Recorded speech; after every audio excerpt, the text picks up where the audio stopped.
Making a lot of videos today, apparently. Making this one because something's got to change with the mental hospitals, bro. Take it from a guy who was in the middle of a psychotic break, and his family decided the best thing for him would be to send him to the mental hospital. And so that is where we went. Let me tell you from firsthand experience that somebody who is going through something like that should not be around other people that are going through the same shit. Bro, it does not help, for one, and it just makes everything worse, bro. Like, the amount of people in there that were screaming at the top of their lungs, that were yelling rape, were yelling obscene profanities, and the way that everybody talks to each other as a psychotic fucking nutcase, it's not conducive to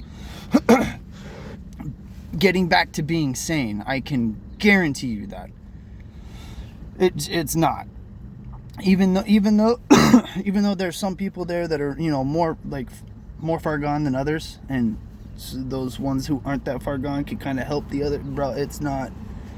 It would be much more conducive if you had straight up one person who was sane with the one person who was not sane, and that person who was sane knew how to handle that not sane person and handled them until they became sane again.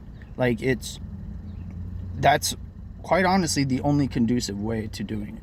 You shove them all together, and bro, the statistics on it, I am sure, are extremely low. And it's extremely low for a very good reason, because people are people, man. You stick people in groups, they do groupthink, they do group things. If the group is insane, the group generally tends to stay insane. That's kind of how that shit works, brother. You put a group of prisoners into a prison, they generally stay in the prison. When they get out, they generally go back in, because that's all they know now is prison. It's kind of how it works with us human beings.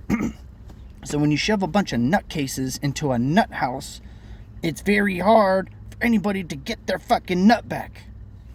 And I'm not talking about getting a nut.